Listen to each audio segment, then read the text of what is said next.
जो आगे का जो टॉपिक है वो है प्रेगनेंसी एंड पीस। तो मतलब ये तो एक मजाक हो गया कि प्रेगनेंसी के साथ पीस कैसे हो सकता है। पूरे एंटायर 9 मंथ्स हम लोग किसी न किसी चीज़ को लेकर के परेशान होते हैं कि कभी खाना अच्छा नहीं लग रहा है, कभी खाने की स्मेल गंदी लग रही है, बहुत सारी टैबलेट्स खा रहे हैं, इंजेक्शंस लग रहे हैं, मूड स्विंग हो रहे हैं और टेंशन रहती है, हमेशा एक स्ट्रेस रहता है कि अब हार्ट बीट कब आएगी, बेबी का मूवमेंट हो रहा है कि नहीं हो रहा है, एनटी स्कैन का रिपोर्ट कैसा आया, 6 मंथ के स्कैन का रिपोर्ट कैसा आया, डॉपलर का स्कैन का रिपोर्ट कैसा आया, और लड़का होगा लड़की होगी, डिलीवरी कैसे होगी, इसका नॉर्मल होगी या फिर सिजेरियन होगी। बहुत सारे क्वेश्चन होते हैं दिमाग में। और हमने टॉपिक का नाम रखा है प्रेगनेंसी एंड पीस। ये तो मजाक हो गया कि कैसे प्रेगनेंसी के साथ पीस हो सकता है। 9 मंथ का एक लॉन्ग जर्नी है और उसमें बहुत सारे रोलर कोस्टर है, कभी कुछ होता है कभी कुछ होता है। और डॉक्टर बोलते हैं ये करो, पेरेंट्स बोलते हैं ऐसा करो वैसा ऐसा करो, फैमिली और कुछ होता है तो वो मिलते हैं तो ऐसा करो, बाहर घूमने जाओ तो बोलते हैं ऐसा नहीं वैसा करो। बहुत सारी चीज़ें, बहुत सारी एडवाइसेस मिलती है, बहुत सारे क्वेश्चंस आते हैं, बहुत सारी बातें चलती है। और बॉडी कुछ चीज़ों को रिस्पॉन्ड कर रही है, कुछ हार्मोनल चेंजेस बॉडी में हो रहे हैं तो बॉडी बैक पेन दे रही है, बॉडी वॉमिटिंग करवा रही है, और फ्रिक्वेंट यूरिनेशन हो रहा है और रात भर सो नहीं पाते हैं, बार बार उठना पड़ता है। मतलब ये समझ लो कि पूरे 9 मंथ्स कुछ ना कुछ, हर दिन हर मिनट हर सेकंड कुछ ना कुछ चलता ही रहता है। और हमने टॉपिक का नाम रख दिया है प्रेगनेंसी एंड पीस। तो पीस कहाँ है, कैसे आएगा? या बिल्कुल आएगा, पीस आ सकता है। इस सेशन के एंड तक हम आपको कुछ इस तरह के ट्रिक्स बताएंगे, कुछ सूत्र बताएंगे, कुछ फॉर्मूलाज बताएंगे। यदि आप उनको सच में फॉलो करते हैं तो हम यहाँ चैलेंज से बोल सकते हैं कि आपकी प्रेगनेंसी की जो जर्नी है वो बहुत इंजॉयबल रहेगी और बहुत अच्छे से आप उसको मैनेज कर पाएंगे। तो शुरू करते हैं सेशन को। इसमें जो भी कंटेंट मैंने लिया है वो कंटेंट मेरे गुरु पंडित श्री राम शर्मा आचार्य जी है उनके किताबों से लिया है। कुछ किताबों के नाम यहाँ लिखे हैं मैंने। इन सब किताबों को यदि आपको पढ़ना है तो हम आपको उपलब्ध करा देंगे। इसका पीडीएफ फॉर्मेट भी है, ऑनलाइन भी है और ऑफलाइन भी मिल जाएगी आपको।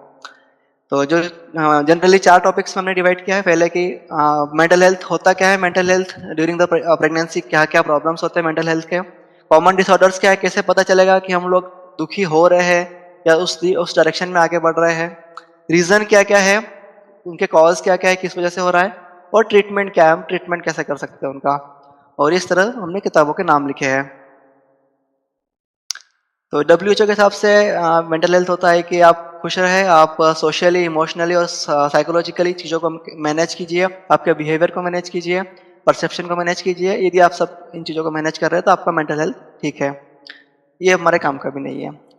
एक डेटा है, वो डेटा ऐसा बोलता है कि पूरे ग्लोबली ऑल ओवर वर्ल्ड में हर साल 20 to 30 मिलियन वुमेन्स जो प्रेग्नेंट है वो कहीं ना कहीं न्यूरोलॉजिकल डिसऑर्डर से अफेक्टेड है। 20 to 30 मिलियन प्रेग्नेंट वुमेन। हम लोग को उन 20 to 30 मिलियन प्रेग्नेंट वुमेन के काउंट में नहीं जाना है, हमको उनसे अलग हटना है और हमको अपनी जर्नी को एंजॉय करना है। कैसे, हम आज देखते हैं रीज़न क्या क्या है जिससे। देखो, दो चीज़ें हैं। एक तो हमारी बॉडी एक नए शरीर को, एक नए बेबी को बना रही है, तो उसके लिए जो भी बॉडी में चल रहा है वो तो चलेगा। मतलब आपको हल्का सा स्ट्रेस रहेगा, आपको हेडेक कभी न कभी होगा, आपको वॉमिटिंग होगी, आपको खाना अच्छा नहीं लगेगा, आपको बार बार रात में वॉशरूम जाना पड़ेगा। इसके अलावा आपका बैक पेन होगा।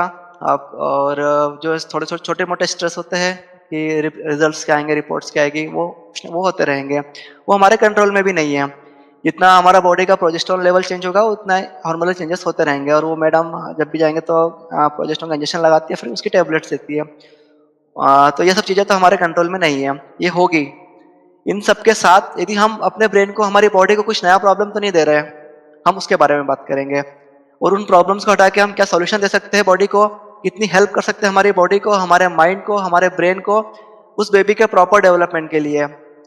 तो जो फिजिकली टैबलेट्स या हम लोग डॉक्टर्स के थ्रू हम मिल रहा है वो तो बेबी का या हमारी बॉडी को फिजिकली हेल्प कर देगा, लेकिन मेंटली उसका माइंड का, उसके ब्रेन का डेवलपमेंट किस तरह से कर पाएंगे, हम किस तरह से हमारी जो भी जर्नी है उसको एंजॉय कर पाएंगे, एक पीसफुली हम लोग पूरे 9 मंथ्स या 9 मंथ्स के बाद भी जो 3 मंथ्स तक होते हैं, फर्स्ट 3 मंथ होते हैं बेबी के, वो भी काफ़ी ज़्यादा मेंटली थकाने वाले होते हैं कि वो रात भर जागता है बेबी, बार बार फ्रिक्वेंट फीडिंग करता है वो। तो उन सब चीज़ों को हम कैसे मैनेज करें, स्पिरिचुअल प्रैक्टिस के माध्यम से हम उनके बारे में बात करेंगे। और हम कहीं ना कहीं कुछ गलती करके और बर्डन तो नहीं दे रहे हमारी बॉडी पे, उस पर बात करेंगे। तो अभी एक डिवाइस हम सबके हाथ में होगी या हमारे आसपास कहीं टेबल पे रखी होगी, उसका नाम है मोबाइल फोन। करेक्ट, सबके पास है। तो हम लोग क्या करते हैं कि रात में नींद नहीं आती है तो हम क्या करते हैं, मोबाइल चलाते हैं। सबसे सिंपल है, मोबाइल उठाया, मोबाइल में भी हम क्या करते हैं, हम कुछ अच्छा नहीं देखते हैं, हम लोग कुछ लॉन्ग वीडियोस नहीं देखते, हम क्या करते हैं, हम शॉर्ट्स देखते हैं यूट्यूब पे, हम रील्स देखते हैं इंस्टाग्राम पे, हम स्नैपचैट पे कुछ तो भी करते रहते हैं। तो ऑन एंड ऑफ या इन जनरल हम देखें तो हम मोबाइल चलाते टाइम पे यदि हम लोग पूरे दिन भर में 8 घंटे फ़ोन यूज़ कर रहे हैं तो हम 6 to 7 आवर्स या 6 आवर्स हम लोग शॉर्ट्स या रील्स ही देखते हैं मोबाइल में। करेक्ट। और इससे क्या होगा, ठीक है ना। हम लोग 3 पॉइंट्स देखेंगे कि मोबाइल यूज़ करने से वुमन की बॉडी पे क्या इफेक्ट होता है, वुमन के जो भी माँ है उसके ब्रेन पे या उसके माइंड पे क्या इफेक्ट होता है, और बेबी पे क्या इफेक्ट होता है। तो उससे पहले हम देखते हैं कि हम फ़ोन कहाँ कहाँ यूज़ करते हैं। हम बैठे हैं सोफे पे और हम लोग अपने हाथ में फ़ोन ले लिया। यदि हमारे आसपास हमारी माँ भी बैठी हुई है, हमारा पार्टनर, हमारा हस्बैंड भी है, तो भी हम बैठ करके फ़ोन चलाते रहते हैं। हम चार दोस्त मिले, चार दोस्त मिल करके आपस में बातें करने के बजाय हम फ़ोन चलाने लगते हैं। हम कुछ, आप में से कुछ वर्किंग वुमेन होंगे, कहीं ना कहीं काम करते होंगे, ऑफिस की मीटिंग चल रही है, मीटिंग में यदि हम लोग को बोलने का रोल नहीं है तो हम साइड में बैठ के मोबाइल चलाने लग जाते हैं। इन जनरल मोबाइल चलाना in the sense Instagram open करना या यूट्यूब पे शॉर्ट्स या शॉर्ट वीडियो देखना। जिम जाते हैं, जिम हम जाते हैं ताकि हमारी फिजिकल हेल्थ अच्छी हो, हम जाते हैं वहाँ पर भी स्नैप्स खींचते हैं, फोटो खींचते हैं और मोबाइल में चलाने लग जाते हैं। हम टीवी लगाते हैं कि हम टीवी पे कुछ देखेंगे, टीवी सामने चल रही है, लेकिन टीवी को छोड़ करके हम उस पे अपना जो बताया गया हो क्लास में कि ये भजन सुनना है या वो भजन सुनना है, हम उस भजन को लगाते हैं, उसे प्ले करते हैं, लेकिन हाथ में मोबाइल फोन लेकर के। जो रूरल एरियाज में है, गाँव में भी मोबाइल फोन का इस्तेमाल काफ़ी होता है।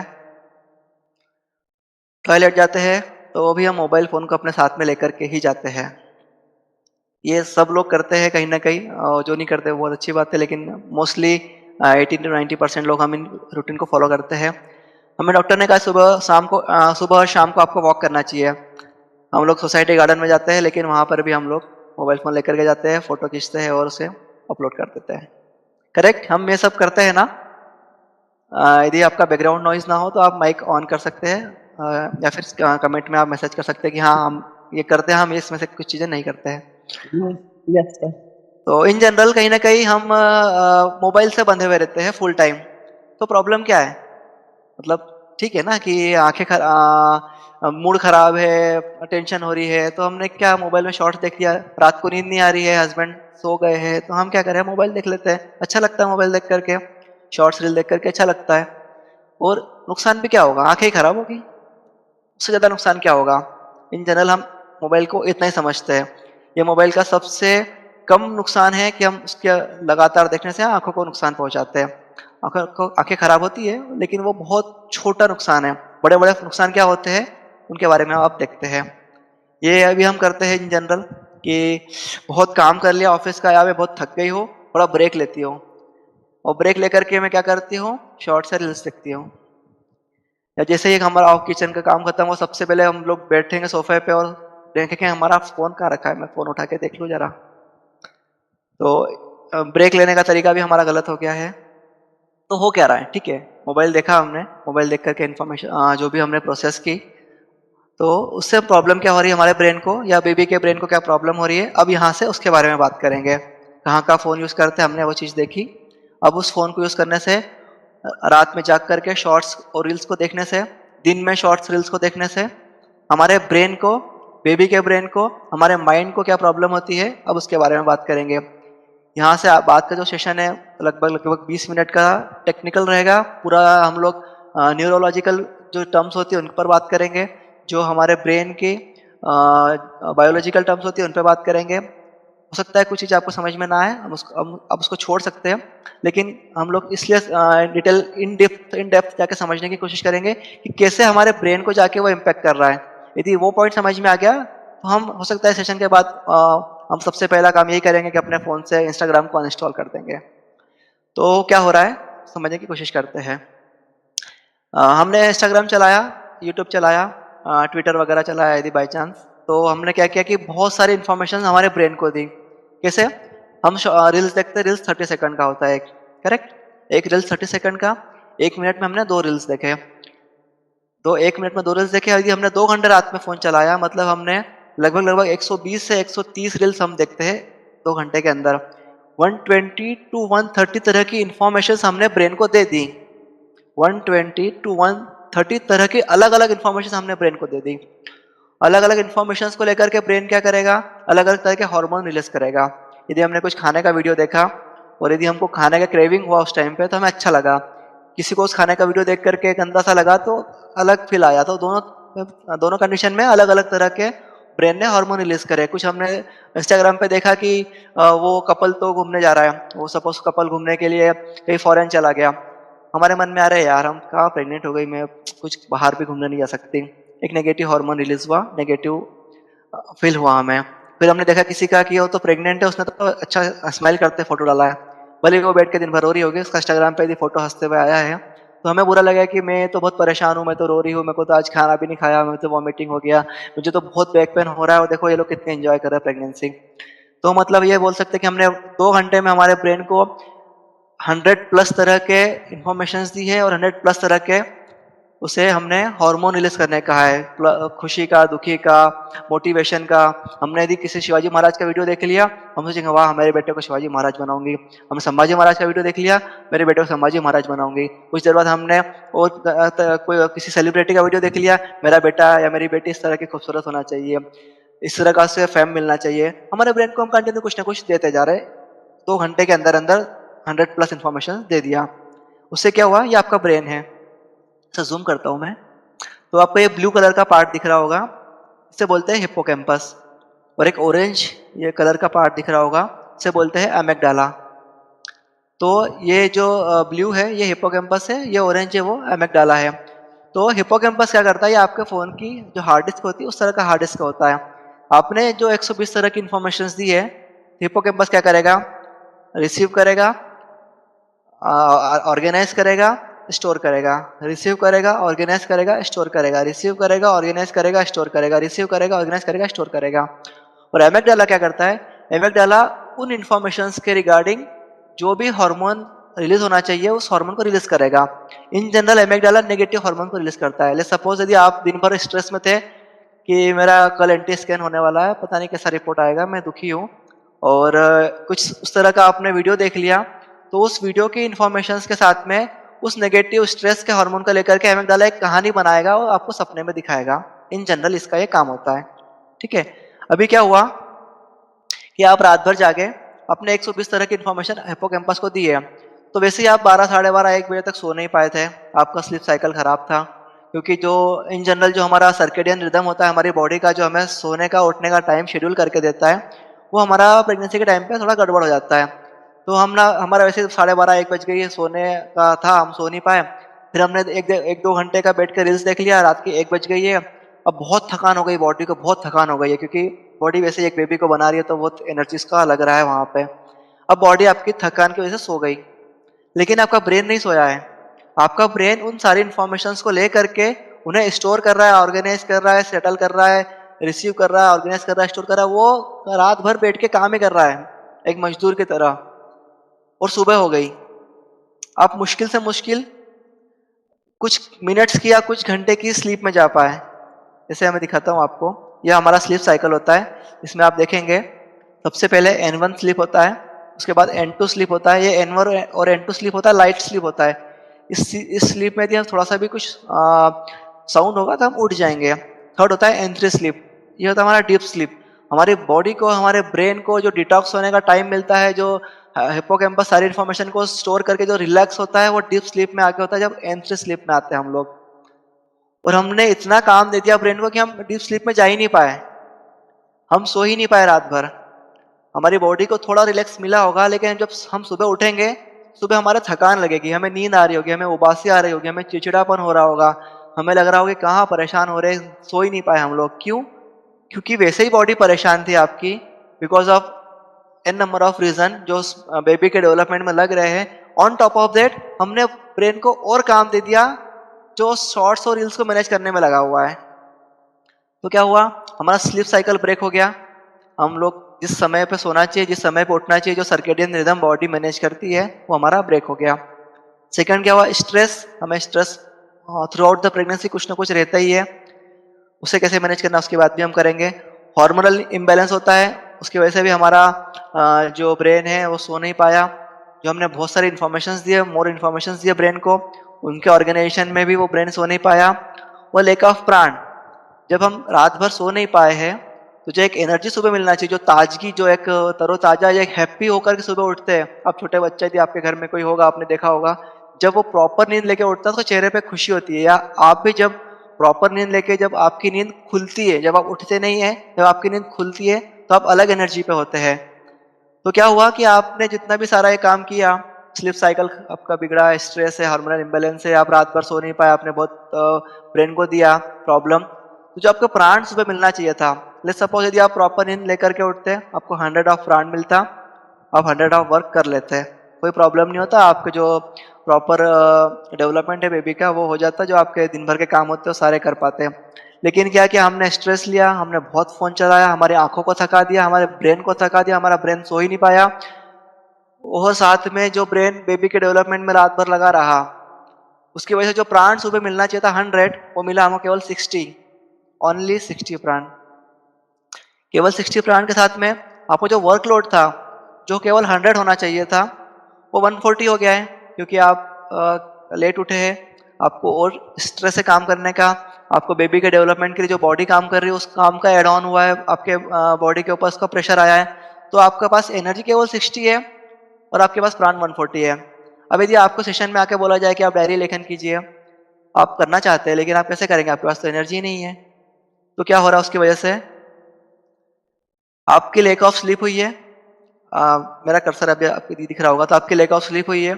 लेक ऑफ स्लीप की वजह से आप टायर्डनेस फील कर रहे हैं, आप थकान फील कर रहे हैं, आपकी एनर्जी बॉडी में बिल्कुल भी नहीं है, आप थकान फील कर रहे हैं। उसकी वजह से आप जो दिन भर के जो डेली के बेसिक काम है, वो बेसिक काम भी नहीं कर पा रहे हैं। उसकी वजह से आपको क्या आ रहा है, लो सेल्फ स्टीम हो रहा है। लो सेल्फ स्टीम क्यों हो रहा है, क्योंकि आप देख रहे हैं इंस्टाग्राम पे वो घूमने जा रहा है, वो मजे करने जा रहा है, वो ऑफिस के एंजॉयमेंट कर रहा है, ऑफिस पार्टीज में जा रहा है। आप ऑफिस पार्टीज में भी नहीं जा रहे हैं क्योंकि आपका लाइफस्टाइल पहले अलग था, प्रेगनेंसी के बाद आपका लाइफस्टाइल अलग हो गया है। तो आपको लो सेल्फ स्टीम आ रहा है कि यार मैं फंस तो नहीं गई हूँ कहीं प्रेग्नेंट होकर के। उससे क्या हो रहा है, आपको और स्ट्रेस बढ़ रहा है। आपका स्ट्रेस और बढ़ने से आपका स्लीप और खराब हो रहा है। आपका स्लीप खराब है, आप एक को फिर से आप थकान हो रही है, आप थकान में फिर से काम नहीं कर पा रहे, फिर से लो सेल्फ स्टीम हो रहा है, फिर से स्ट्रेस हो रहा है, फिर से स्लीप खराब हो रही है, फिर से टायर्डनेस हो रही है, फिर से आपकी लाइफ नहीं कर पा रहे। तो आप एक इनफाइनाइट लूप में फंस गए। अब आप इस इनफाइनाइट लूप को ब्रेक करके कैसे बाहर आएंगे। फिर यदि आपको मन में भी आए कि मैं मेरे बेटे को एक महान आत्मा की तरह जन्म देना चाहती हूँ, मैं अपने बेटे में सारे देवत्व के गुण देना चाहती हूँ, मेरा बेटा ऐसा जन्म ले कि जो इस घर के लिए नहीं, समाज के लिए नहीं, इस राष्ट्र के लिए नहीं, इस पूरे अर्थ के लिए ऐसा काम करके जाए, सबको इसे प्रणाम करे, सबको इसे उसको याद करे। और मैं उस तरह की भावनाओं के लिए जो मुझे एक्टिविटी फॉलो करना चाहिए वो मैं कर नहीं पा रही हूँ, क्योंकि मेरे पास उतनी एनर्जी नहीं है। फिर भी आपने सोचा कि नहीं, अब कल से तो मैं करूंगी, कुछ भी हो जाए मैं कल से सुबह उठ करके ध्यान करूंगी, प्राणायाम करूंगी, डायरी लेखन करूंगी, अच्छा म्यूजिक सुनूंगी। इस तरह के आपने, कॉन्शियस ब्रेन जो होता है आपका, इस तरह के डिसीजन लेता है। तो कॉन्शियस ब्रेन ने इस तरह का रिजोल्यूशन लिया कि नहीं, अब कल से सुबह उठ के मैं सारे के सारे काम करूंगी ही, चाहे कुछ भी हो जाए। आपने एक दिन काम किया, आपने 2 दिन काम किया, जो मोटिवेशन आया था वो तीसरे दिन आपका और कमजोर हुआ। चौथे दिन आपके साथ में कुछ ऐसा हो गया कि आप कुछ भी खाना नहीं खा पाए, आपकी बॉडी बहुत वीक हो गई, आपको ज़्यादा वॉमिटिंग हो गया। तो आपका एक तो वैसे ही मोटिवेशन कम हो गया, प्लस आपको और कुछ बेबी के डेवलपमेंट में कुछ और बॉडी के ऊपर वर्कलोड बढ़ा। तो आपने सोचा कि चलो ठीक है, नहीं करती हूँ। तो जब आपका सबकॉन्शियस ब्रेन होता है, वो डोमिनेट कर रहा है। सबकॉन्शियस ब्रेन में क्या होती है, आपके संस्कार होते हैं, आपकी हैबिट्स होती है, आपकी आदतें होती है। तो जो आदतें हमारे पास कई सालों से, कई जन्मों से बन के आई है, उन आदतों ने वापस डोमिनेट किया। और हम जो हमने कॉन्शियस ब्रेन से सोचा था कि मैं कल से सही रूटीन फॉलो करूंगी, आपने इस क्लास को ज्वाइन किया, इस क्लास के ज्वाइन करने से आपको मोटिवेशन आया कि मैं कल से मुझे अपने बच्चे को अच्छा देवी देवी गुणों के साथ जन्म लेने के लिए बनाना है। आप उसको 4 या 5 दिन के बाद नहीं कर पाए। ऐसा जनरली हमारे साथ होता है। क्यों हो रहा है, क्योंकि हमारा सबकॉन्शियस ब्रेन जो बहुत पावरफुल है, उसने डोमिनेट कर दिया कि नहीं, आराम कर, मोबाइल चला, उसमें रिलैक्स है, इसके लिए आपको एफर्ट लगाना पड़ रहा है। यदि आपको डायरी लेखन करना है, यदि आपको पेंटिंग करना है, आपको ड्राइंग करना है, तो आपको एफर्ट लगाना पड़ेंगे। आपके सबकॉन्शियस ब्रेन में आदत बैठी हुई है कि अब शॉर्ट्स में केवल आपको उंगली घुमाना है और आपको मजा आएगा, तो आपका ब्रेन बोलेगा ठीक है इसको छोड़, पहले वो करते हैं। तो आपके कॉन्शियस ब्रेन और सबकॉन्शियस ब्रेन के अंदर एक फाइट शुरू हो गई है। एक बोलता है ये करना, दूसरा बोलता है वो करना है। तो आप एक और नए इन्फाइनाइट लूप में फंस गए हैं, जहाँ पे हर कुछ कुछ दिन में आप सोचते हो ये करना है, और हर 3-4 दिन के बाद आप वापस होते हो कि ठीक है कुछ नहीं करना है। तो आप एक और इन्फाइनाइट लूप में फंस गए हो। उसका रीज़न क्या था? आपने आपके ब्रेन को बहुत ज़्यादा शॉर्ट्स और रील्स दिखाए। उसका हम लोग और डिटेल में समझेंगे कि कैसे वो इतना परेशान कर रहा है। शॉर्ट्स रील्स छोटी सी चीज़ है, लेकिन कैसे परेशान कर रही है और देखेंगे। तो अभी तक हमने क्या देखा कि मोबाइल फ़ोन का ज़्यादा यूज़ करने से आपका स्लीप साइकिल खराब हुआ, आपका प्राण कमज़ोर हुआ, आपका प्राण कम हुआ, आपको जो बैड हैबिट्स है, जो आपके पुराने संस्कार है, जो आपकी लाइफ़स्टाइल चली आ रही थी, उस लाइफ़स्टाइल ने आपको वापस से डोमिनेट किया। आपकी स्लीप कम हुई है, बार-बार रात में जागने की वजह से आपकी स्लीप कम हुई है। मूड स्विंग्स बढ़ गए हैं, क्योंकि अमिग्डाला ने नेगेटिव हार्मोन से काफ़ी ज़्यादा नेगेटिव चीज़ें रिलीज़ करी है, तो मूड स्विंग काफ़ी नेगेटिव हो गया है। बॉडी पेन इन जनरल होता ही है, और इन सब की वजह से आप बहुत फ्रस्ट्रेट हो रहे हो। आप सोच रहे हो काहे कोई प्रेगनेंसी में इस चीज़ में आ गई मैं, क्या ये परेशानी ले ली इस यहाँ पे मैंने। तो आप फ्रस्ट्रेट होकर के आप आपके पार्टनर पे फ्रस्ट्रेशन निकालेंगे, आपके माँ या आपकी सासू माँ है उन पे निकालेंगे, तो आपके घर का माहौल जो है वो एक नेगेटिव माहौल में बदल जाएगा। जो बच्चा इस घर में जन्म लेने वाला है, एक देवी आत्मा, एक विशिष्ट आत्मा घर में आने वाली है, वो इस तरह के एनवायरनमेंट में नहीं आना चाहेगी। उसके लिए आपको एनवायरनमेंट बदलना पड़ेगा। हम आगे देखते हैं कि और क्या-क्या हो रहा है। तो ये तो हमारा इन जनरल माइंड पे क्या इफ़ेक्ट हुआ है मोबाइल फ़ोन चलाने से, उसके बारे में बात किया हमने। अभी हम देखते हैं कि बेबी पे क्या इफ़ेक्ट होगा। तो जो उससे पहले एक और चीज़ है कि जो मोबाइल फ़ोन है उसमें से फ्रीक्वेंसीज़ रिलीज़ होती है, हम सबको पता होगा। तो उसमें से अलग-अलग तरह की फ्रीक्वेंसी मोबाइल से निकलती है, वाई-फाई से निकलती है, स्मार्ट वॉच से निकलती है, एलेक्सा घर में रखा होगा उससे निकलती है। तो एक डेटा है, उस डेटा से मैंने ये निकाला है, कुछ स्टडीज़ हुई है, कुछ एक्सपेरिमेंट्स हुए हैं। कुछ चूहों के ऊपर एक्सपेरिमेंट्स हुए हैं कि प्रेग्नेंट चूहों के यदि ऊपर मोबाइल फ़ोन को रखा गया तो उन मोबाइल फ़ोन की जो रेडिएशंस निकले हैं, तो उन प्रेग्नेंट जो चूहे थे उन पे क्या असर हुआ, उसके हिसाब से डेटा को निकाला है। तो डीएनए का डैमेज होता है, फेटल का टेम्परेचर बढ़ जाता है। ज़्यादा मोबाइल फ़ोन यदि आप चला रहे हैं तो जो उसकी रेडिएशंस निकल रही है, जो वाई-फाई के ज़ोन में आप बैठे हैं वहाँ की जो रेडिएशंस निकल रही है, जो लैपटॉप लेकर के आप ऑफ़िस का काम कर रहे हैं उसमें जो रेडिएशंस निकल रही है, एलेक्सा या स्मार्ट वॉच या वायरलेस की डिवाइसेज़ जितनी भी उनमें जितनी भी रेडिएशन निकल रही है, उससे आपके फेटल जो आपका भ्रूण है, जो आपका बच्चा वहाँ का टेम्परेचर इंक्रीज़ हो रहा है, और जो बहुत बहुत तरह की प्रॉब्लम बच्चे में क्रिएट करता है। प्रीटर्म बेबी का डेवलपमेंट होता है, प्रीटर्म बेबी का जन्म हो जाता है, मिसकैरेज होने के चांसेस बढ़ जाते हैं, और एक अनहेल्दी बेबी का जन्म होता है। एक अनहेल्दी बेबी बोले तो उसकी आँखों पे चश्मा रहेगा, उसके आईज़ में प्रॉब्लम आएगा, उसको सुनने में प्रॉब्लम रहेगा। ये इंडिया में अभी कम है, लेकिन आप फॉरेन में देखोगे, यूएस, यूके कंट्रीज़ में आप देखोगे तो बच्चों के कान में डिवाइसेज़ रहती है, उनकी आँखों में मोटे-मोटे चश्मे लगे रहते हैं। तो कहीं न कहीं उसका कारण मेजर रीज़न मोबाइल फ़ोन या जो रेडिएशंस की एक्टिविटी हो रही है, ये सारी हो रही है। तो हम एक बच्चे को जन्म देना चाहते हैं, हम उसे बहुत प्यार करते हैं, हम उसे बहुत प्यार करेंगे, हम उसे अभी से बहुत प्यार करते हैं। तो हम कभी नहीं चाहेंगे कि हमारा बच्चा इस तरह की डिफ़िशियंसी से पैदा हो, इस तरह के उसके पास जन्म से ही कमियाँ हो। यदि इस तरह की कमी लेकर के बच्चा जन्म ले रहा है, तो क्या वो शिवाजी बन पाएगा? क्या वो शिवाजी महाराज की तरह जीवन जी पाएगा? क्या वो संभाजी महाराज बन पाएगा?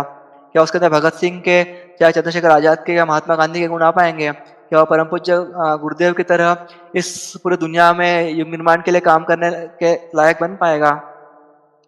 तो शायद नहीं बन पाएगा। अभी हम उस पॉइंट को और समझने की कोशिश करते हैं कि क्या इम्पैक्ट कर रहा है। फिर से मैं वापस से पीछे आता हूँ। हमने शॉर्ट्स देखे, हमने रील्स देखे। तो शॉर्ट्स और रील्स देखने पे क्या हो रहा है, हर 30 सेकंड में डोपामाइन रिलीज हो रहा है। डोपामाइन एक तरह का हार्मोन होता है।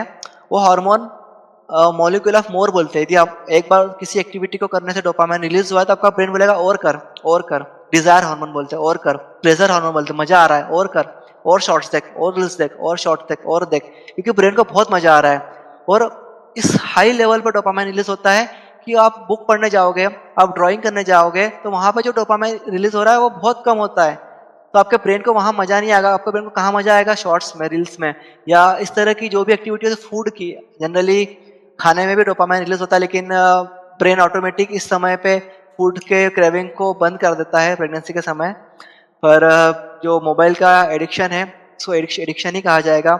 इवन दो रिपोर्ट्स में ये तक बताया गया है कि मोबाइल फ़ोन के एडिक्शन का जो ब्रेन की एक्टिविटी है, और जो एक ड्रग एडिक्ट के ब्रेन की एक्टिविटी है, वो लगभग लगभग बराबर है। मतलब ड्रग का एडिक्शन हो चाहे मोबाइल फ़ोन का एडिक्शन हो, वो इक्वल होता है।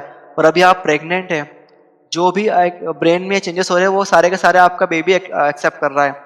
तो आपके बेबी के पास भी सारी चीज़ें जा रही है। तो क्या हो रहा है उससे, बेबी को क्या प्रॉब्लम हो रही है, एक प्रीफ्रंटल कॉर्टेक्स करके आपका ब्रेन का पार्ट होता है। बहुत सारी हम लोग टेक्निकल टर्म्स यूज़ कर रहे हैं यहाँ पे, हो सकता है सारी सारी आप याद ना कर पाए। सेशन रिकॉर्ड होगा, आपको मिल जाएगा, या फिर स्लाइड आप चाहो तो मैं आपसे शेयर करूँगा।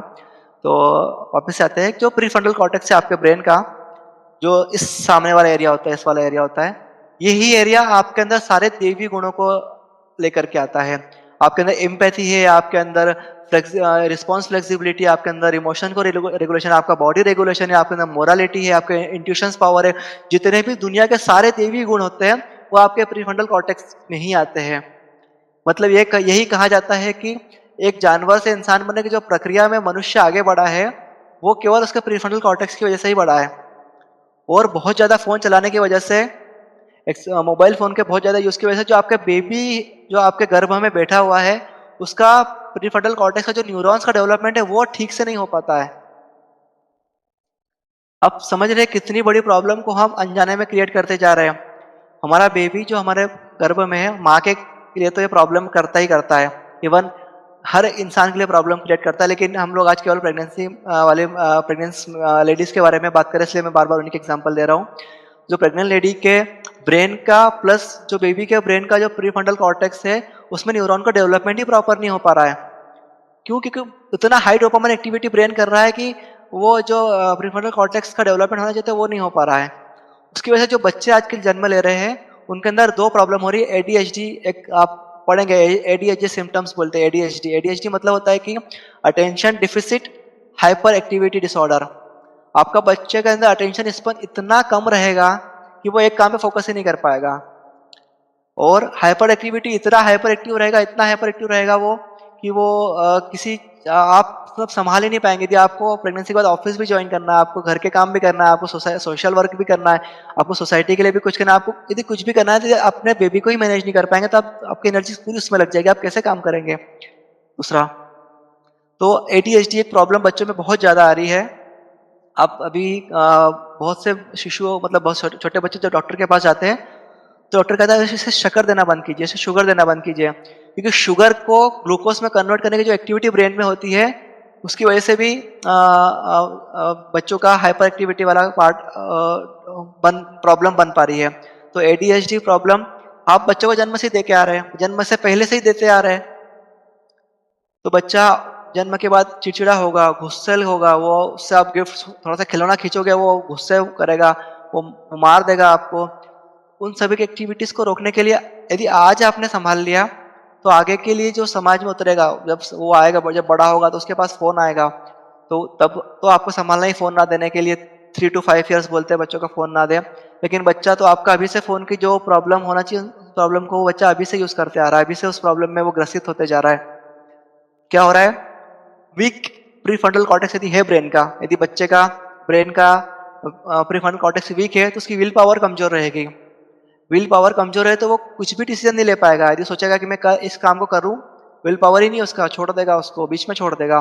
कंसंट्रेशन पावर नहीं है, यदि उस काम के लिए उसके पास विल पावर कहीं से आ भी गई, मोटिवेट हो भी गया, वो उस काम के लिए वो करने भी लगा, उसका कंसंट्रेशन ही नहीं है उस काम को करने का, तो कैसे करेगा वो बच्चों में आजकल 20 मिनट्स बुक पढ़ने का कंसंट्रेशन भी नहीं है, फोकस ही नहीं है उसके पास, तो कैसे काम करेगा वो। डिसीजन मेकिंग, थर्ड सबसे इंपॉर्टेंट, हम डिसीजन नहीं ले पाते। हमारे बच्चे, जो हमारे दादा जो लोग थे, वो बड़े बड़े डिसीजन आसानी से ले पाते थे। हमारी जो जनरेशन है, वो हम कभी कभी ले पाते हैं। हमारे पेरेंट्स अच्छे से लेते थे, हम और कम ले रहे हैं। आजकल के जो बच्चे आ रहे हैं, वो और कम डिसीजन ले पा रहे हैं। क्यों? क्योंकि उनका प्रीफ्रंटल कॉर्टेक्स ही डेवलप नहीं हुआ है, जो ब्रेन में इन सब चीज़ों के लिए रिस्पॉन्सिबल होता है, वो पार्ट है ही नहीं।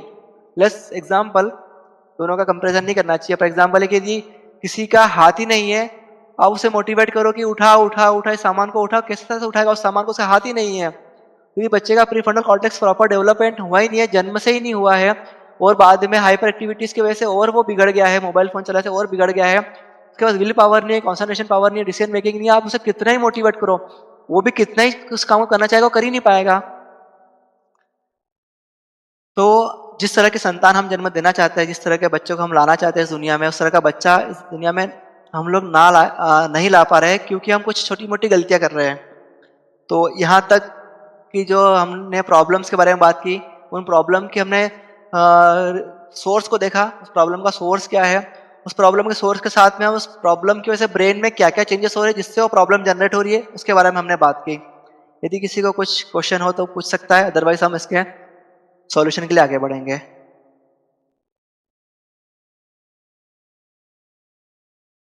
हम लोग आगे बढ़े सॉल्यूशन के लिए।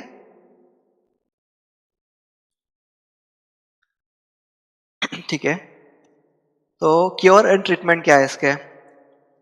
सबसे पहले हमारे वेदों में हमारे ऋषियों ने बहुत अच्छा वाक्य लिखा था, योगस्य चित्तवृत्ति निरोधः।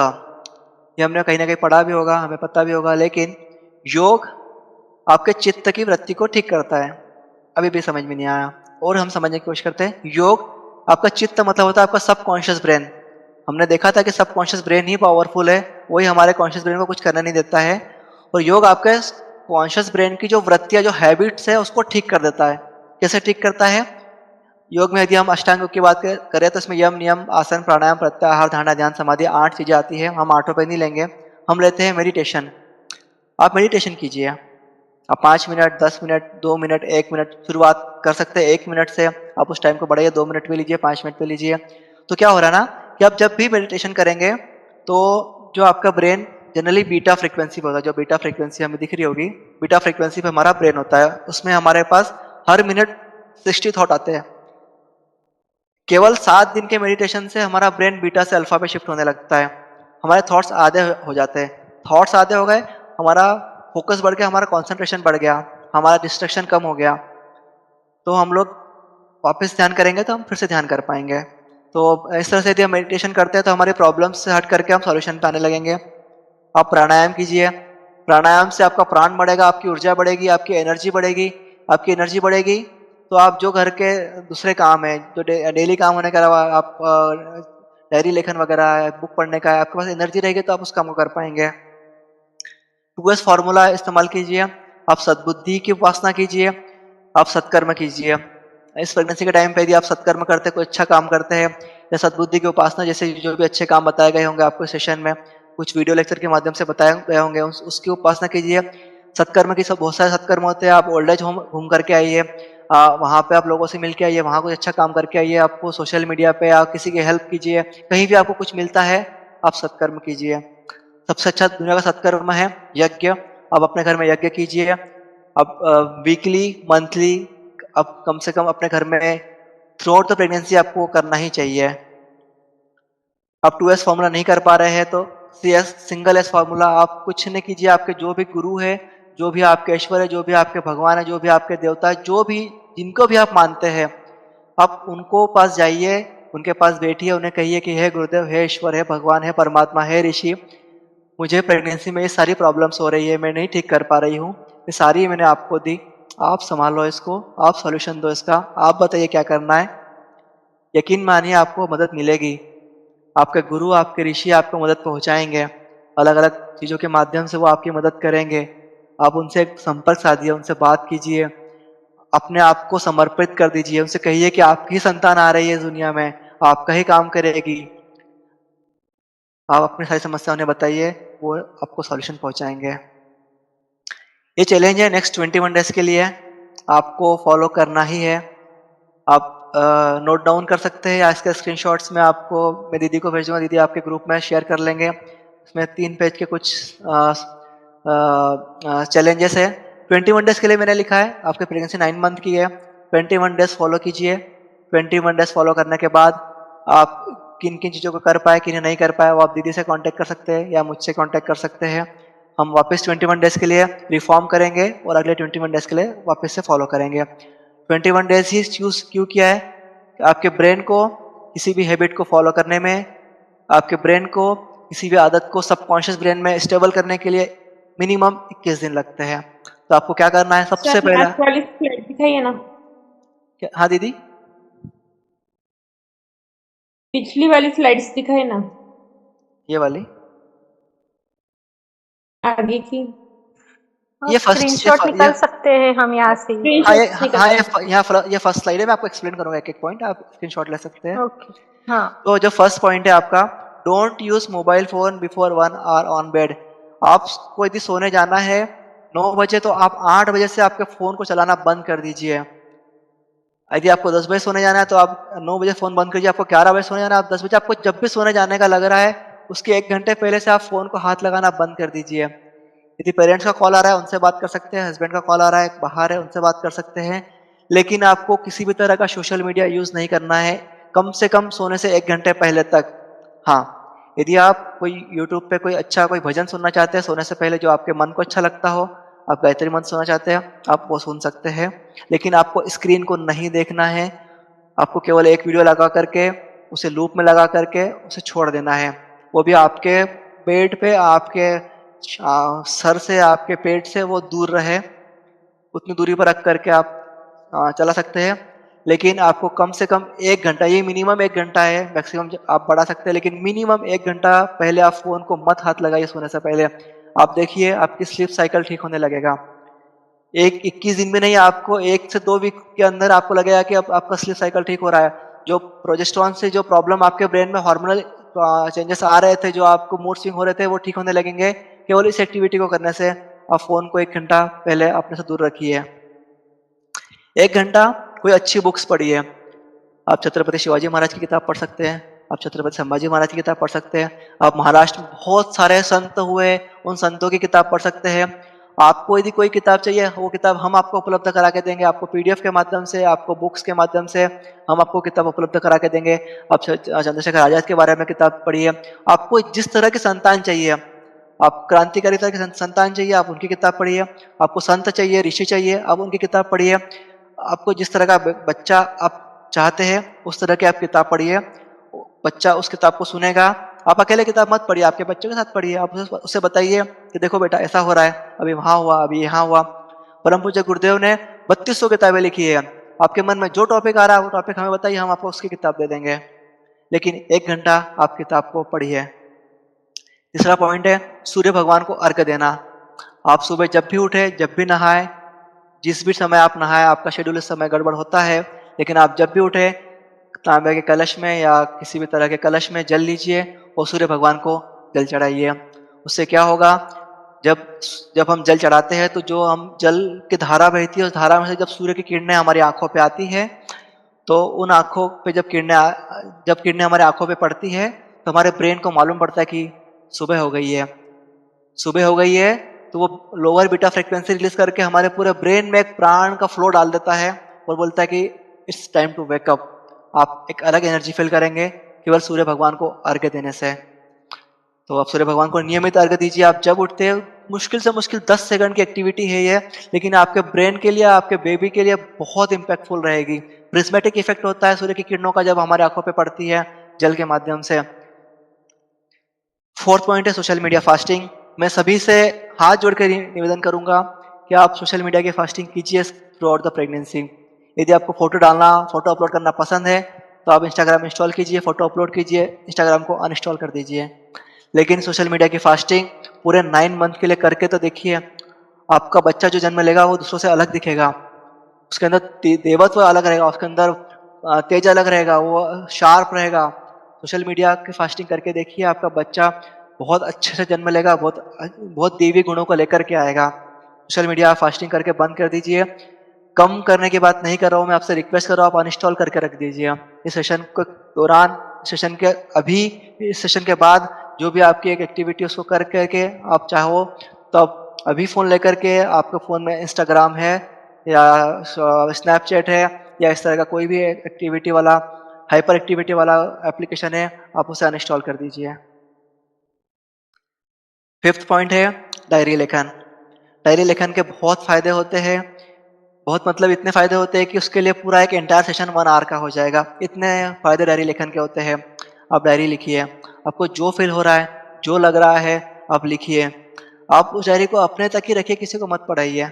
आप उसमें यदि आप आपके गुरु को मानते हैं, आपके ईश्वर को मानते हैं, तो उनसे बात करके लिखिए कि देखो गुरु, देखो गुरुदेव, मेरे को ऐसा लग रहा है आज, आज मुझे 4 बार वोमिटिंग हुई।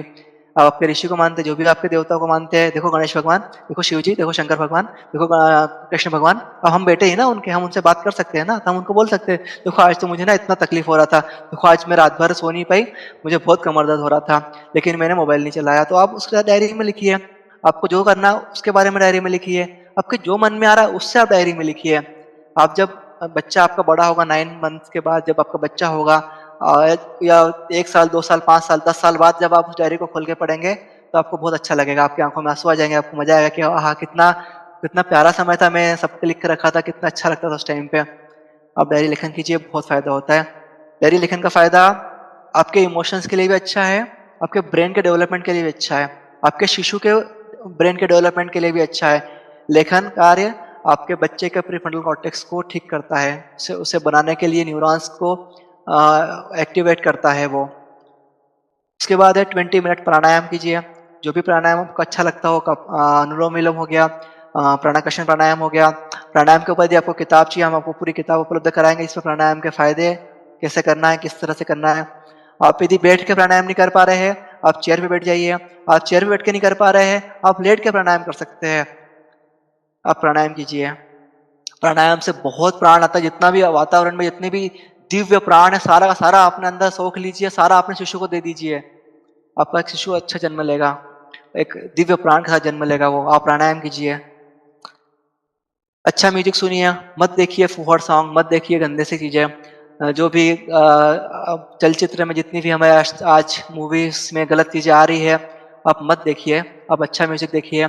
आप अलग अलग ऋषियों की, अलग अलग संतों की बहुत सारी कहानियां यूट्यूब पे मिल जाएगी, आप टीवी पे देखिए उन्हें, आपके बच्चों को दिखाइए कि देखो रामकृष्ण परमहंस कैसे थे, मैं आपको दिखाती हूँ, आप टीवी पे चलाइए, उससे बताइए देखो किस तरह की तपस्या की, देखिए स्वामी विवेकानंद जी कैसे थे, देखिए परम पूज्य गुरुदेव कैसे थे, किस तरह उन्होंने तपस्या की है, उसके बारे में दिखाइए। अपने बच्चों को जितने भी अच्छे म्यूजिक हो सकता है, म्यूजिक में आप नाद योग सुन सकते हैं, आप कोई अच्छा भजन लगा के सुन सकते हैं, आप बांसुरी लगा के सुन सकते हैं, आप वीणा, किसी तरह का इंस्ट्रूमेंट जो आपको पसंद हो उसका म्यूजिक लगा के सुन सकते हैं।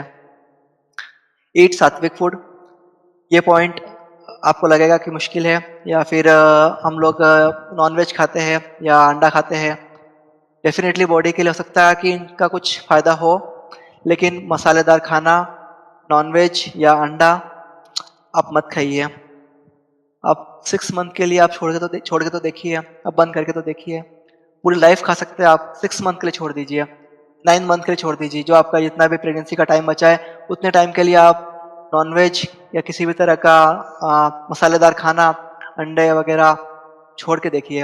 आप सात्विक फूड खाइए, उस खाने को प्यार से खाइए, उस खाने को इस भाव से खाइए कि वो खाना जा कर के एनर्जी बना के मेरे बेटे के पास जा रहा है, मेरी बेटी के पास जा रहा है, मेरे संतान के पास जा रहा है। आप उस प्रेम भाव से सात्विक फूड को खाइए। मंत्र लेखन कीजिए, आप जिस भगवान को मानते हो, जो जिस भगवान को मानते हो, उनका जो मंत्र आपको पसंद हो, आप उस मंत्र लेखन को कर सकते हैं। आपके पास एक कॉपी रखो, एक डायरी रखो, मन किया डायरी लिख ली, डायरी से उब गए, मंत्र लेखन उठाया, मंत्र लेखन करने लग गए, मंत्र लेखन से उब गए, म्यूजिक लगा दिया, म्यूजिक सुन लिया, वापस से म्यूजिक से बोर हो गए, वापस से मंत्र लेखन उठाया, फिर से मंत्र लेखन कर लिया, फिर से कुछ याद आया, कुछ फिर डायरी में लिख दिया, कुछ ड्राइंग कर ली। आप इस तरह की बहुत सारी एक्टिविटीज कर सकते हैं मोबाइल फोन को छोड़ने के लिए। तो मंत्र लेखन में आप सबसे अच्छा गायत्री मंत्र होता है, उसका बहुत फायदे होते हैं। मंत्र जब से ज्यादा फायदे मंत्र लेखन के होते हैं, आप मंत्र लेखन कर सकते हैं।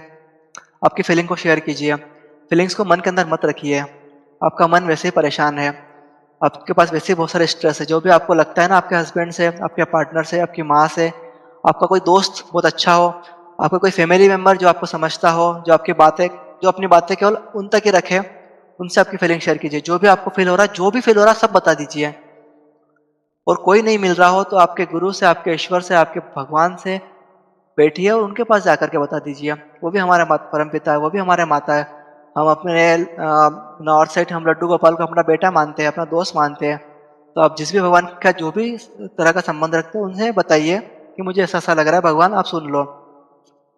आप वॉक पे जाइए, सुबह और शाम कैसा न कैसे समय निकाल के 15 मिनट, 20 मिनट, आधा घंटा, 1 घंटा प्रकृति के बीच में, गार्डन के बीच में, घास के आसपास आप वॉक कीजिए, खुली हवा में वॉक कीजिए, फ्रेश एयर में वॉक कीजिए। अपने हस्बैंड के साथ या अपने पार्टनर के साथ, अपनी माँ के साथ, आपके फ्रेंड के साथ, जो भी आपका इष्ट हो, जो भी आपको प्रिय हो, उसके साथ वॉक पे जाइए। और वॉक के दौरान आप अच्छी बातें कर सकते हो। वॉक के दौरान आप अपने बेबी से बातें कर सकते हो। आप वॉक के दौरान उससे बोल सकते हो कि हम अभी घूमने आए हैं, आपके पापा आपके साथ में हैं। तो इस तरह के हम लोग कन्वर्सेशन हम कर सकते हैं। इसके बहुत सारे सेशन अलग-अलग हुए होंगे इससे पहले कि गर्भ में शिशु से कैसे संवाद करें। तो वॉक के दौरान आप वो भी कर सकते हो। आप अकेले भी जा रहे हो तो आपके बच्चे से बात करते हुए वॉक कर सकते हैं आप। आपको लगेगा कि और लग रहा है, कान में हेडफ़ोन लगाइए, किसी को पता नहीं चलेगा कि कॉल पे है अपने या फिर अपने बेबी से बात कर रही है। तो आप उस तरह की एक्टिविटी आप यहाँ कर सकते हैं। गायत्री यज्ञ, अपने घर में गायत्री यज्ञ ज़रूर करवाइए। मैं आपसे चैलेंज के साथ में या फिर मैं आपसे दावे के साथ बोल सकता हूँ कि यदि आप अपने घर में यज्ञ करवाएँगे, आपको 2 से 3 दिन तक बहुत अच्छा लगेगा। आपके घर का वातावरण बदल जाएगा। यदि आप घर में नकारात्मकता है, यदि आप दुखी हैं, आप यदि परेशान हैं, यदि आपकी प्रेगनेंसी की वजह से आपके मूड में बहुत ज़्यादा डाउन चल रहा है, बहुत अपसेट चल रहे हो, आप गायत्री यज्ञ कराइए, आपको अच्छा लगेगा। गायत्री यज्ञ बहुत या जिस भी भगवान को आप मानते हो, उनका यज्ञ करा लीजिए। लेकिन ये घर में यज्ञ करवाइए, यज्ञ का बहुत फ़ायदा होता है। मतलब मैं तो ये कहूँगा कि यदि आपको यज्ञ आता है, तो आप वीकली या ट्वाइस इन अ डे या थ्राइस इन अ डे आप यज्ञ कीजिए। मतलब सॉरी 3 दिन में 1 बार या फिर वीक में 2 बार आप यज्ञ कीजिए। आपको यज्ञ नहीं आता है, किसी आचार्य को बुलाना है, आप मंथली यज्ञ कीजिए। 9 महीने में 9 बार यज्ञ आप कर सकते हैं घर में। कोई बहुत ज़्यादा पैसा नहीं लगता उसका, कोई बहुत ज़्यादा साधन सामग्री नहीं लगती है। इवन एक यज्ञ के लिए जो सामान लेके आएँगे, वो आपके पूरे एंटायर प्रेगनेंसी काम आ जाएगा। आप यज्ञ करवाइए। आप यज्ञ नहीं कर यज्ञ के साथ में एक बलिवेश यज्ञ होता है। हो सकता है इसका सेशन पहले हुआ हो, नहीं होगा तो दीदी से आप ग्रुप में पूछ सकते हो, उसके वीडियोज़ आपको शेयर कर दिए जाएँगे। बलिवेश यज्ञ कीजिए। बलिवेश यज्ञ बहुत फ़ायदेमंद होता है। आपके जो खाना खाते हैं उसके बाद संस्कार आता है, वो संस्कार आपके पास जाता है और आपके बेबी के पास जाता है। तो बलिवेश यज्ञ कीजिए।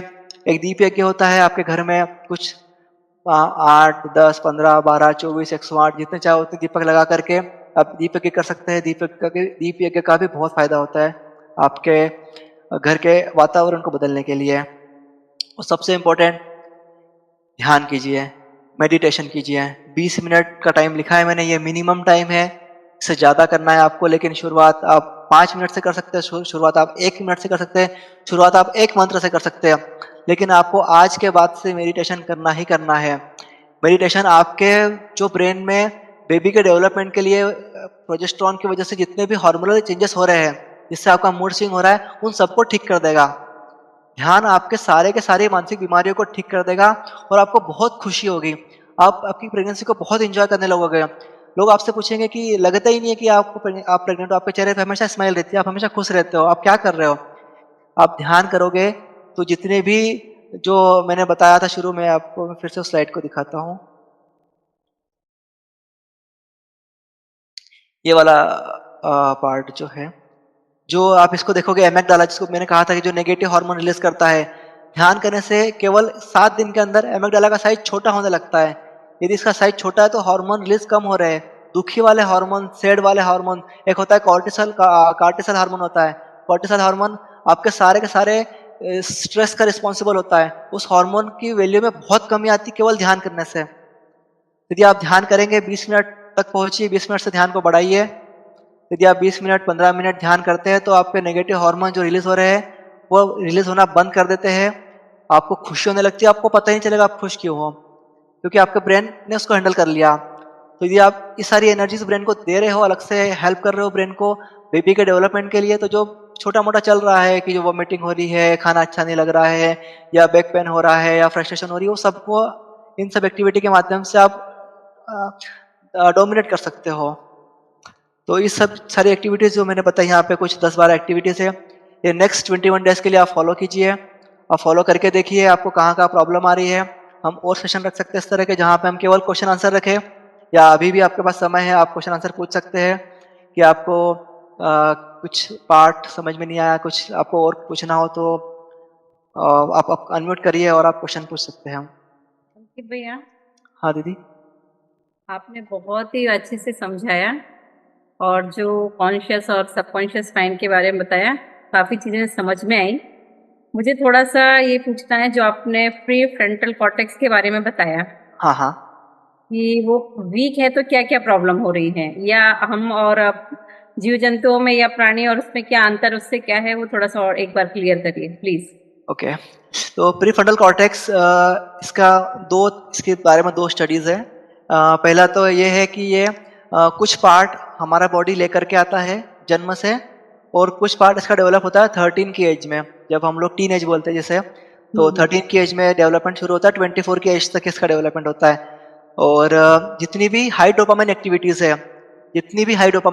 है, जैसे गेमिंग हो गया, जैसे मोबाइल फ़ोन चलाना हो गया, शॉर्ट्स रील्स देखना, मोबाइल फ़ोन में स्पेसिफिक शॉर्ट्स हो गया, रील्स हो गया, या जितनी भी हमारे अंदर की अश्लील डिज़ायर्स होती है वो हो गई, जितने भी हम गेम हो गया, या फिर जो भी हम कर रहे हैं जिसमें हाई डोपामाइन एक्टिव निकल रहा है, जिसमें बहुत ज़्यादा डोपामाइन रिलीज़ हो रहा है, उन सारे डोपामाइन रिलीज़ होने की वजह से प्रीफ्रंटल कॉर्टेक्स का डेवलपमेंट नहीं हो पाता है।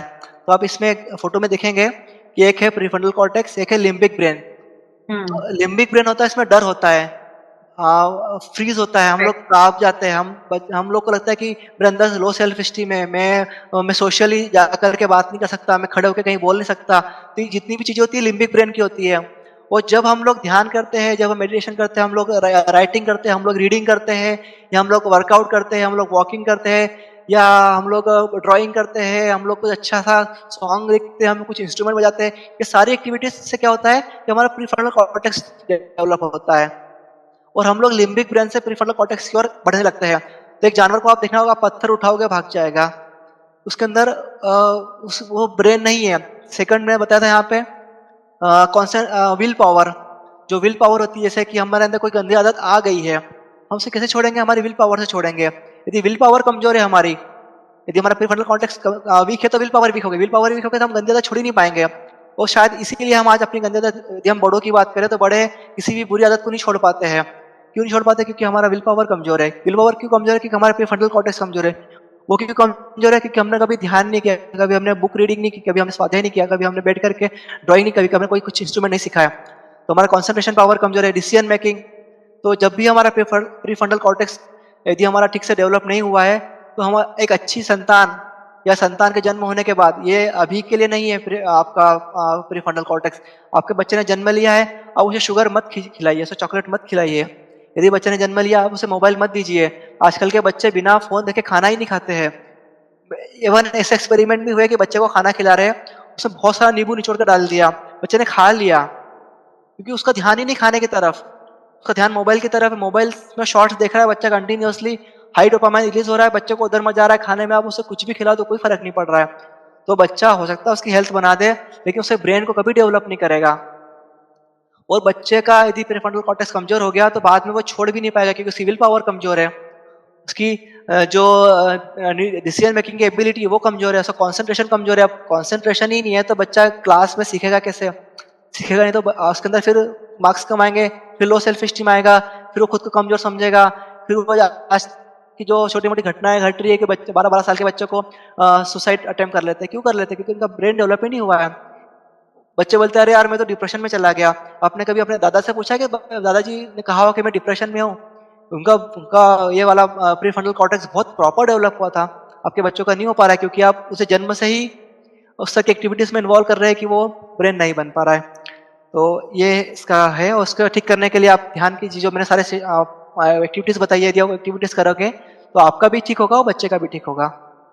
थैंक यू सो मच भैया। और कोई क्वेश्चन? एक दीदी ने पूछा है चैट बॉक्स में। हेलो आप देख लो। हाँ, हेलो सर, मुझे आपसे ये पूछना था कि ये हैबिट्स मैंने 5 मंथ तक फॉलो कर लिया, लाइक फोन यूज करना वगैरह सब हाँ, चीजें, हाँ। और अभी मैं छोड़ रही हूँ उसको, तो इसका अच्छा इफेक्ट होना शुरू हो जाएगा बच्चे पे? मतलब अभी तक ये जितना मैंने बुरा ये किया है, एक्सेप्ट किया, या फिर मैंने कंज्यूम किया, ये सॉरी अपना सीखा है जो भी, एनीवेज, तो वो हाँ, मैं अभी छोड़ दूंगी तो बच्चे पे अच्छा इफेक्ट होना शुरू हो जाएगा? हाँ दीदी, जैसे ही आप इन चीज़ों से बाहर निकलना शुरू करोगे, समय लगेगा, जी। लेकिन धीरे-धीरे बच्चे को और आपके ब्रेन को जैसे ही पॉजिटिव चीज़ें, जैसे मैंने बताया था ना कि जैसे आप ध्यान शुरू करते हैं तो जो आपका हिप्पोकैम्पस और एमिग्डाला है उसका साइज बदलता है, और जैसे साइज हम्म। बदलेगा आपके ब्रेन से पॉजिटिव हार्मोन निकलेंगे, वो पॉजिटिव हार्मोन बेबी के पास भी जाएंगे, तो बेबी के अंदर हाँ, तेजस्विता और बौद्धिक विकास होने लगेगा। ओके। और मुझे ये पूछना था कि आप जब खाली होते हो, ठीक है, कुछ नहीं कर रहे हो, बट आपके सराउंडिंग में कुछ पीपल होते हैं जो डोमिनेटिंग होते हैं, जिनका वो नेचर आपके दिमाग में बार-बार घूमते रहता है, यार ये लोग ऐसे क्यों है, ये इनको समझता नहीं है, काइंड ऑफ जो भी है चीज़ें। तो इसको हटाने के लिए क्या कर सकते हैं? यदि वो पर्सन फैमिली के ही कोई है तो हाँ, उनसे कम बात कीजिए, या ओके, जैसे आप बात भी कीजिए तो हम 2 मोड में होते हैं, एक लिसनिंग मोड होता है, एक एक होता है हियरिंग मोड। तो ओके, हम जब हम किसी चीज़ को सुनते हैं, वो प्रोसेस करते हैं, तभी वो हमारे ब्रेन तक पहुँचता है। आप सुन लीजिए, उसको छोड़ दीजिए। एक कान से निकाला सुना, दूसरे कान से निकाला, जो हम लोग इस्तेमाल करते हैं लाइन, हम उस लाइन को हुँ, इस्तेमाल कर सकते हैं। और यदि आपके पास आपके प्राण ऊर्जा ज़्यादा है, आपकी एनर्जी ज़्यादा हुँ, है, तो आप उसे हुँ, डोमिनेट करके उसे बदल सकते हैं। लेकिन यदि ओके, अभी आपका रोल वो काम का नहीं है, यदि आप अपने शिशु के लिए, आपकी बेबी के लिए है आप, तो उन बात को सुनिए, लेकिन मैं कोशिश ये करूँगा, उनसे बोलिए कि मुझसे ये बातें मत कीजिए। किसी ओके, भी तरह की नेगेटिव बात, किसी की बुराई करना, मतलब मेरे यहाँ भी रिसेंटली 6 मंथ का बेबी है, तो हुँ, मैंने हुँ, अपनी वाइफ से कहा था कि किसी से भी फ़ोन पे किसी और के बारे में बात करना ही नहीं है। तो ओके, एंटायर प्रेगनेंसी हमने इस चीज़ को फ़ॉलो किया था कि किसी से किसी और के बारे में बात नहीं करेंगे। ये 2 लोग बात करें, 2 लोग आपस में बात कीजिए, कुछ अच्छी बात कीजिए। आप बताइए उन्हें कि देखो, मैंने आज छत्रपति शिवाजी महाराज के बारे में ये लाइन पढ़ी, आपको पता है क्या, ये लाइन उन्होंने ये भी किया था। मैंने गुरुदेव के बारे में पढ़ा, आपको पता है कि गुरुदेव ने ये भी काम किया था।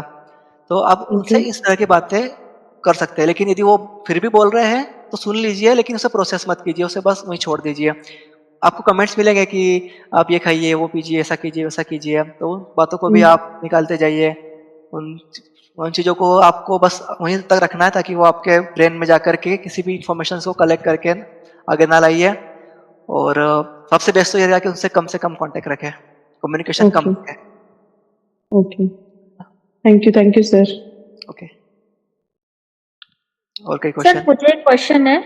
हाँ। जैसे सपोज मैं अभी मुझे कम्प्लीटली 9 मंथ्स तक वर्क करना है हुँ। और मोस्टली हम लोग वाईफाई जोन में रहते हैं, लैपटॉप कंटिन्यू यूज करना ही है, फोन का भी यूज मतलब ऑफिस के कॉल्स एंड एवरीथिंग ये सब होगा ही, तो हम लोग मतलब ये रेडिएशंस कैसे अवॉइड करें? अब मैं ट्राई करती हूँ कि फोन हम बहुत दूर रखें लेकिन कंटिन्यू कॉल चलते रहते हैं पूरे दिन भर, मतलब 5:30 बजे तक तो ये चलेगा ही, तब इसमें करेक्ट। से कैसे निकलना है? ये बेयर मिनिमम चीज़ है हमारे पास कि हम ऑफ़िस नहीं छोड़ सकते अभी, क्योंकि हमें मैटरनिटी लीव ऑफ़िस के बेबी के बाद लेना है या फिर 9 मंथ में लेना है। तो अभी आप लैपटॉप पे जितना हो सके उतना काम कीजिए, उसे दूर रखिए हेडफ़ोन से। जब केवल कॉल चल रहा हो, तो आप कॉल लैपटॉप को दूर रख के कॉल कर सकते हैं। यदि आपको काम करना है, तो आपको काम करना ही पड़ेगा। रात में सोने से पहले वाईफ़ाई को बंद कर दीजिए, मोबाइल फ़ोन का डेटा ऑफ़ कर दीजिए, मोबाइल फ़ोन को दूर रख लीजिए। तो एटलीस्ट 12 से 14 घंटे जो आपके होते हैं, वो आपके वाईफ़ाई से बच जाएँगे। आपका ऑफ़िस कुछ 9-10 बजे शुरू होता होगा और शाम को 5-6 बजे तक चल रहा है, तो उतने ही पीरियड के लिए आपको उस वाईफ़ाई ज़ोन में रहिए। यदि ऑफ़िस जाना हो रहा है, तो जितना देर हमें ऑफ़िस में रहना है, उतना तो रहना ही पड़ेगा, उसको हम नहीं अवॉइड कर सकते। लेकिन जितना उसके अलावा टाइम बच रहा है, उतना पूरा टाइम आप छोड़ दीजिए वाईफ़ाई ज़ोन में जाना। तो मिनिमम इतना कर सकते हैं। और बाकी तो वो लैपटॉप से दूर रखिए।